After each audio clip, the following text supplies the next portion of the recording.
இதையெல்லாம் தாண்டி ஒரு ஆர்டிஸ்டுக்கு நிச்சயமா what they need is recognition, acceptance, acknowledgement அந்த மாதிரி.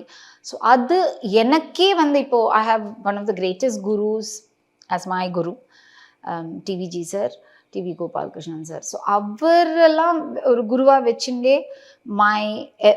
My PR or my to be able to connect அதெல்லாம் வந்து ரொம்ப it was not possible or it was difficult so to say. So நிறைய ஆர்டிஸ்ட் வந்து இருக்காங்க across around us, across of course India, நம்ம வேர்ல்டெலாம் சொல்ல வேண்டாம், நம்மளோட அரவுண்ட் அஸே எவ்வளோ நிறைய ஆர்டிஸ்ட் இருக்காங்க from lower middle class family, lower family and all that. அவங்களுக்கெல்லாம் எங்கே போகணுன்னு தெரிய மாட்டேங்கிறது. Because the world is completely ஒரு பிஸ்னஸ் யூனிட்டாக each artist is functioning like one business corporate. அதுதான் உண்மை. ஸோ அவங்க எங்கே where to they exhibit their art அப்படின்னு